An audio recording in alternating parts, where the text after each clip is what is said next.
Peace, family. All right, so let's get into the rest of this Karmelo Anthony case. You know, we already done seen, the gross injustice. You know what I'm saying? At best, it should have been a manslaughter conviction. You see what I'm saying? But that's to say if he's guilty of anything. Because Texas has a stand your ground law. You know what I'm saying? And there are so many mitigating factors about the situation. What are those mitigating factors? These guys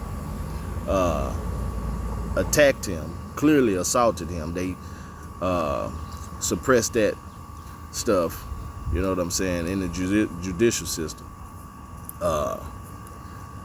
All of the investigative actions were used to suppress what happened.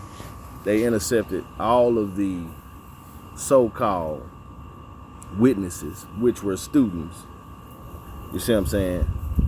And, they just concealed the truth. So I just want to go back and highlight, the actual story, because clearly you can see that this was all a setup. You know what I'm saying? The Eddie character invited him, you know what I'm saying, to, I would say, come to the track meet.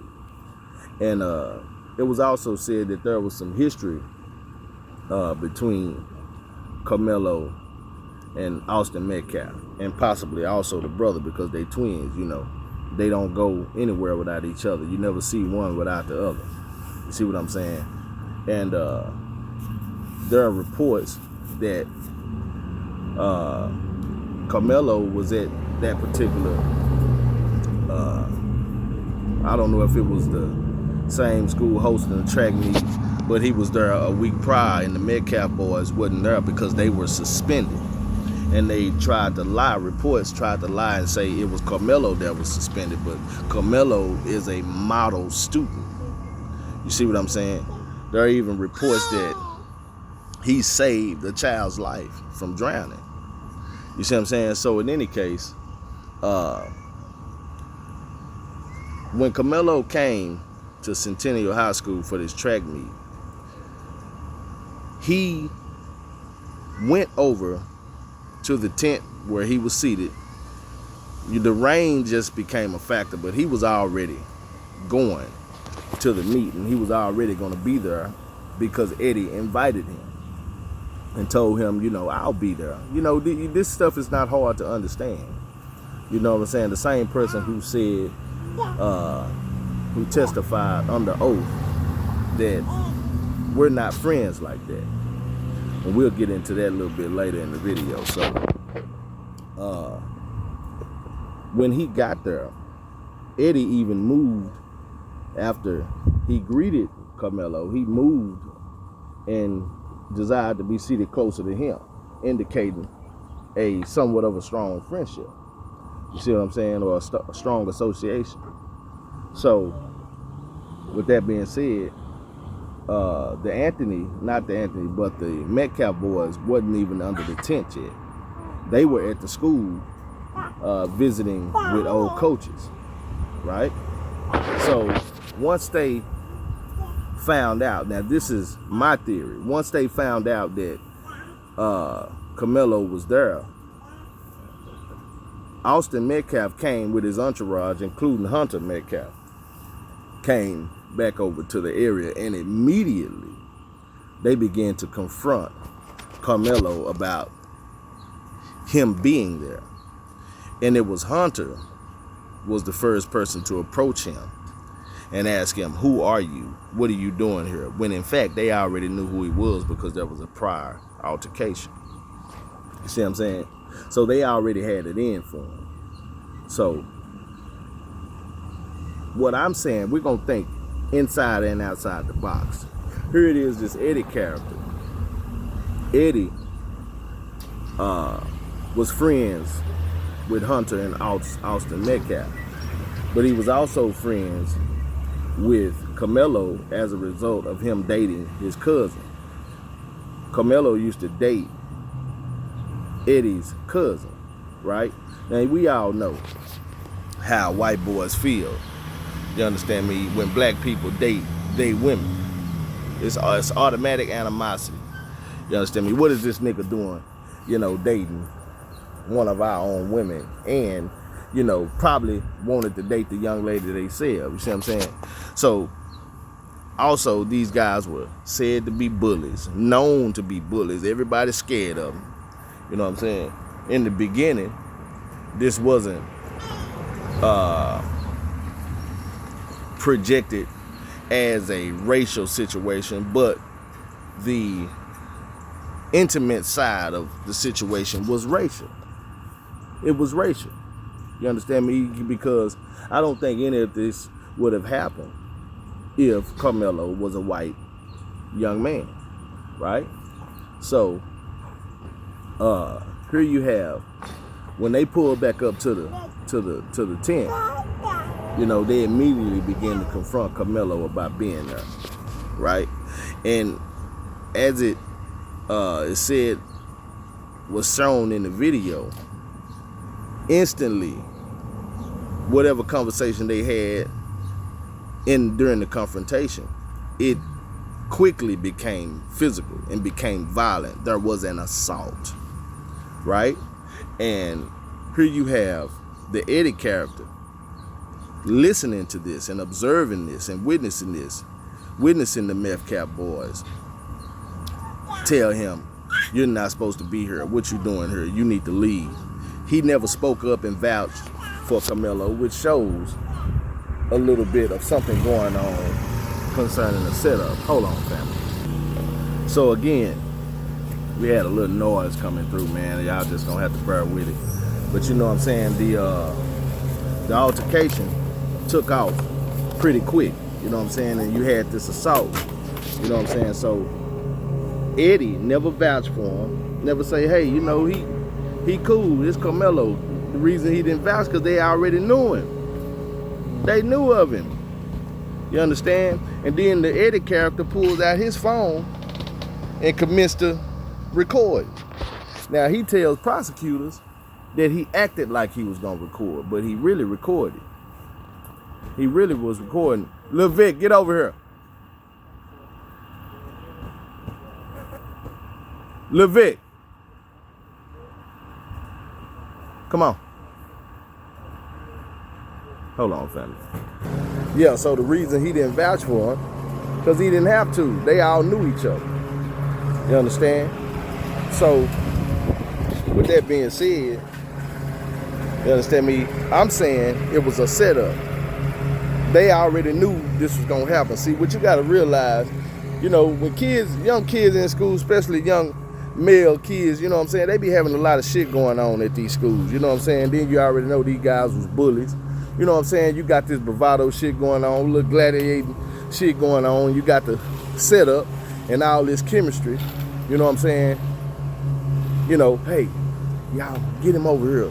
You know, because it said that Eddie was closer, had a close relationship, you understand, with these mid-cap boys. Say, man, get him over here, man. You know what I'm saying? I don't like him. I'm a X, Y, and Z. I'm gonna do this. I'm gonna do that. We gonna get Eddie. You know what I'm saying? So they use Eddie to get him to the track meet in order to humiliate him. You understand me? Bully him and manhandle him up off the block. You see what I'm saying? But it didn't go like that. What they didn't understand was somebody was gonna get killed. And once that happened, everybody got shook up. Everybody, you understand me, panicked, and everybody switched their story up and had to get their story together. You see what I'm saying? And that's what happened, right? So, long story short, let's, you know, get in and get with this trial situation. You understand me? This trial situation was a whole farce. You understand me? All these people are cool. The district attorney, you understand me? The defense attorney, Toby Shook, with his mark ass, you understand me? Didn't put up no defense. In fact, handed Karmelo over to the prosecuting attorney on the motherfucking platter, my nigga. You understand me? The only witness that he brought worked against his defense. You understand me? Didn't get no mitigating information out of him in order to beat this case, or at best, get it down to manslaughter. You understand me? He didn't do no objections. They asking these 21 witnesses that the prosecutors brought, and out of all these people, you're not hearing no substantial objections. They asking these kids, do you think that Karmelo did the right thing? That's speculation. You can't ask them their opinion and that be admissible. You understand me? That type of testimony. No, it ain't about your opinion. It's about what the record shows. You understand me? It's about the hard evidence. It's about the video. You understand me? It's about what they saw, not what they think.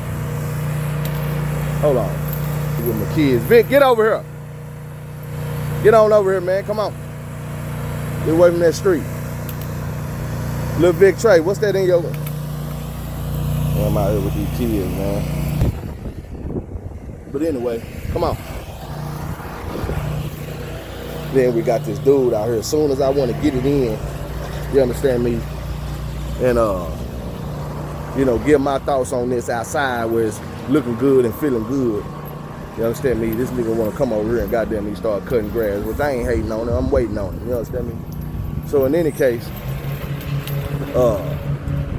yeah, you know, the prosecuting attorney brought 21 witnesses, and the defense attorney, Toby Shook, did not put up a sound defense, which is clearly ineffective assistance of counsel. By that alone, Lil Vic, get over here and get away from that street. Didn't put up no sound defense. So by that alone, you understand me, and other, you know what I'm saying, parts of the process is gonna get him his appeal. You see what I'm saying? But the defense attorney did not represent him right. And in a self-defense case, I don't give a fuck what you feel is gonna happen. Hold on. Did not put up a sound defense, man. And like I was saying, in a self-defense case, 9 times out of 10, you know you got defense attorneys, they don't want to put their client on the stand. But you got 21 witnesses that are brought by the prosecution getting up here. They done changed their story 2 or 3 times. You got one caught in a overt lie, talking about they ain't friends, where we got text messages, we got pictures, and we got images of him and Karmelo together at each other's family house and all this and that right there. If you ain't friends, what you doing at my house? What we doing in pictures with you and your mama and your all your people and shit like that? Nah, it don't go like that. You see what I'm saying? So all these lies that were told by these witnesses, and not at one time during their testimony is this guy, Toby Shook, you understand me, objecting to the bullshit. I'm talking about cross-examining these kids, being friendly with these kids. Who give a fuck if they 17 and a half and 18 years old? Get on their ass. This is a square business ass case, man. You understand me? You supposed to chop their ass up and chop their ass down, just like you said and you feel like what's gonna happen to Karmelo if he took the stand. If he took the stand, at this time he needs to take the stand because the jurors did not have anything to go off of to reflect his innocence or his mind state. All y'all getting is not even the falsified or the opinions of 21 children whose clearly stories is changing. You understand me? So if they get a chance to say how they feel, then you just gonna have to bite that bullet and put that boy on the stand. They gave that boy 35 years. 35 years should have bought his testimony. You see what I'm saying? Should have bought his testimony. And I believe his testimony, hey, would have contradicted everything that those others were saying. And it would have gave the jurors a clearer understanding, no matter if they white and they prejudiced and all that shit, it would have gave them a clearer understanding of the mindset that Karmelo was in, you understand, when he stabbed the guy. See what I'm saying? Didn't bring out none of the characteristics of these Metcalf boys, you understand me, didn't diminish their character. You understand me? Left it to the minds and the eyes of the prosecuting attorney and these 21 bullshit ass witnesses that these guys was some goddamn angels when they was meth heads, you understand me, and steroid users and big overgrown 17 and a half, 250-pound bullies. You understand? None of that shit came out. And then you got the media that was in there coming out to the people and covering the trial by way of their presence and coming out and telling the world a whole lot of bullshit. Whole lot of bullshit. You understand me? And you had a lot of our emotional ass people out there, which that's understandable. We gonna be emotional. You understand me? But it's a certain level of character that you gotta bring to a situation like that. You know what I'm saying? You already know they on some bullshit when they done goddamn me out of 600 jurors. Out of 600, not one black juror was in the jury box. Not one. You should have knew the fix was in right there. You understand? You should have knew the fix was in. Right? You know, it's so many things to this case that wasn't exposed.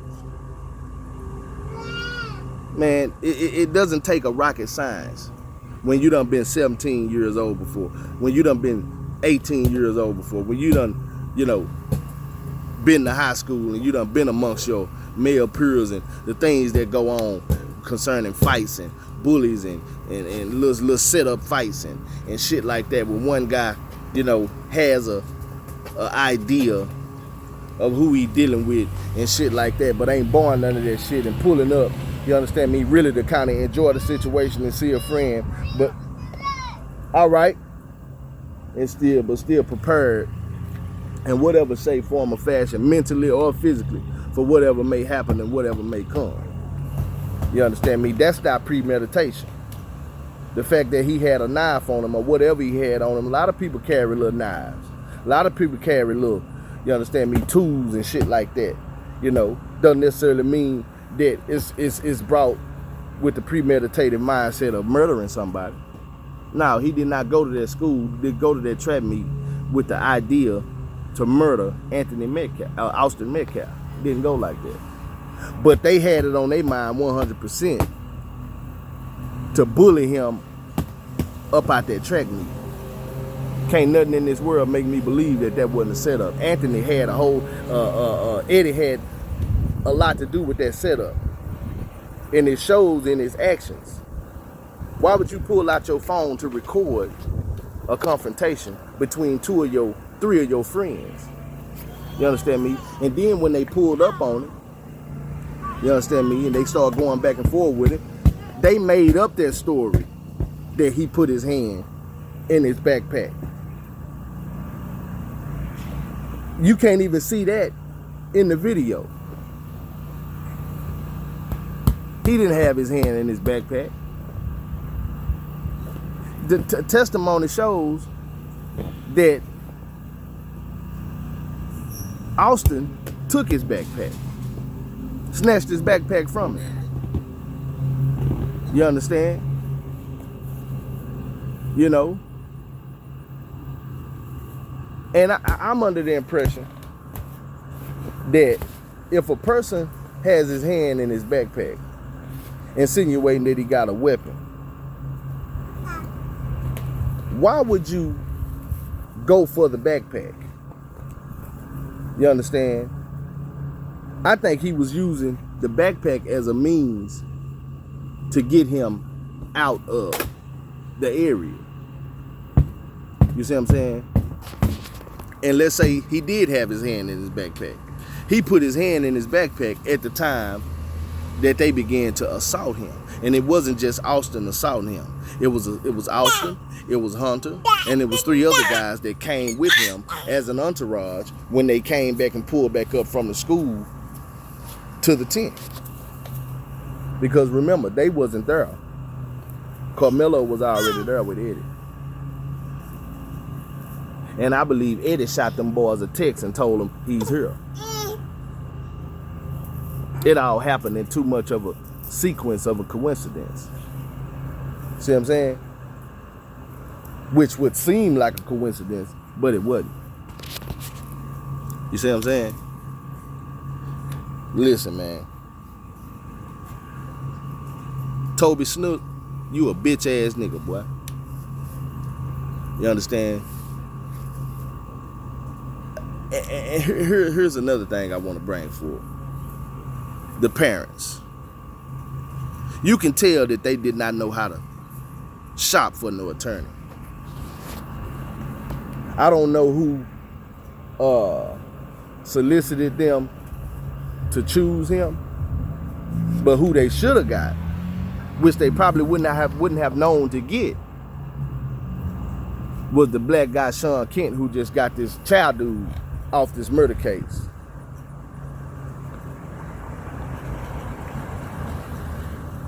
I watched this dude defend child, and I was extremely impressed at how he dealt with them witnesses. It's not even only the fact that he's black, but the fact that he knew what the fuck he was doing, man. And it's not to say that Toby Shook didn't know what he was doing.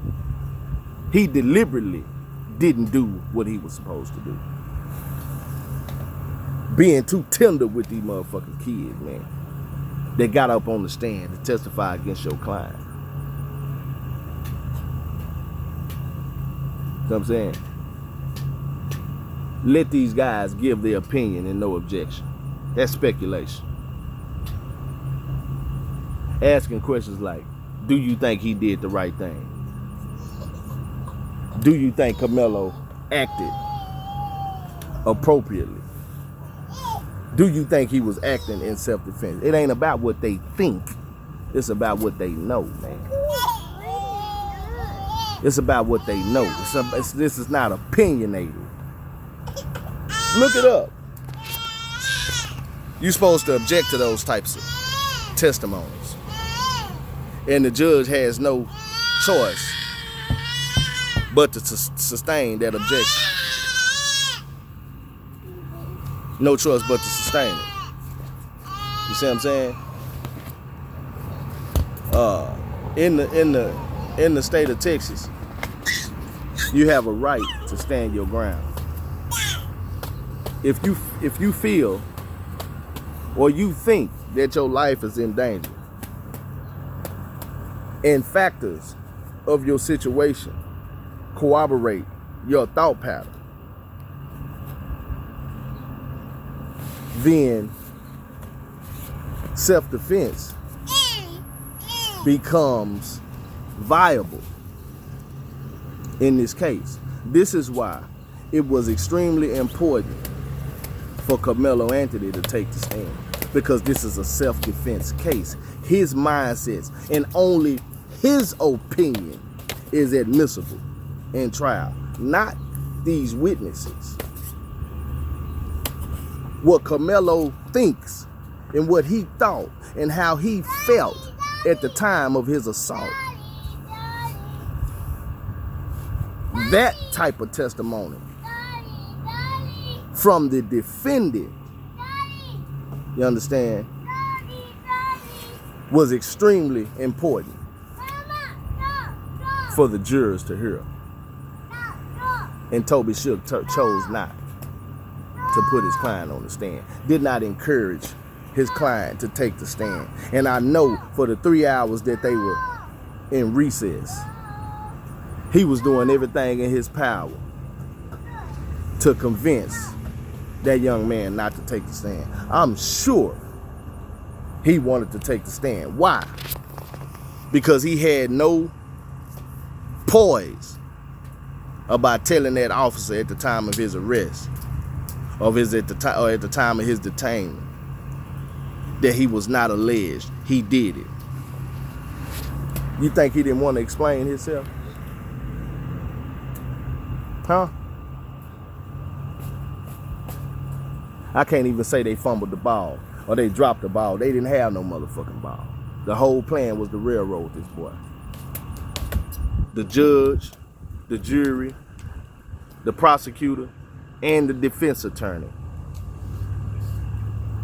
The whole city, goddamn me, of McKinney or Frisco, Texas, and Collin County was against Karmelo Anthony, man. You understand? It's crazy. It's crazy. How did you not put him on the stand? But there's not enough so-called evidence to show what he said happened. They talking about the video was blurry. It ain't too goddamn blurry. You got people on the outside looking in at the video, seeing and observing, and were able to see him being assaulted by more than one person, more than 2 people, 5 people. And how did the video from Eddie come up missing? When clearly they said, if anybody upload any of the video, they gonna be locked up. You see what I'm saying? You think them kids ain't pull out their goddamn phone, man? They didn't pull out their phone because it was gonna, they suppressed those videos, stole that evidence, destroyed that evidence, suppressed that evidence because it was gonna corroborate Karmelo's story.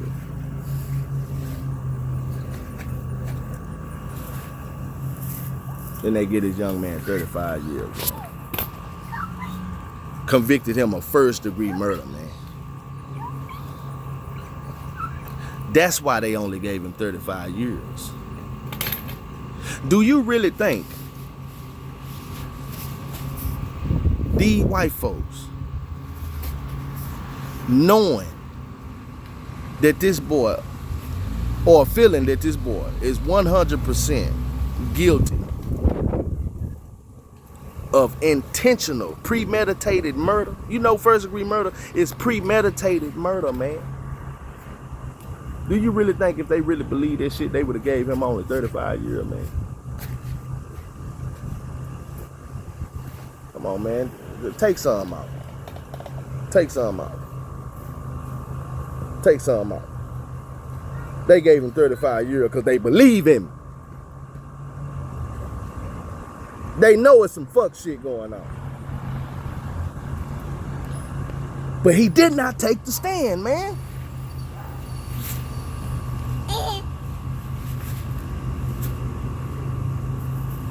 Like this video, share this video, subscribe to the channel, man. Y'all forgive me for the noise. But anyway, we'll be back and we're gonna dig in this shit a whole lot more. Peace, family.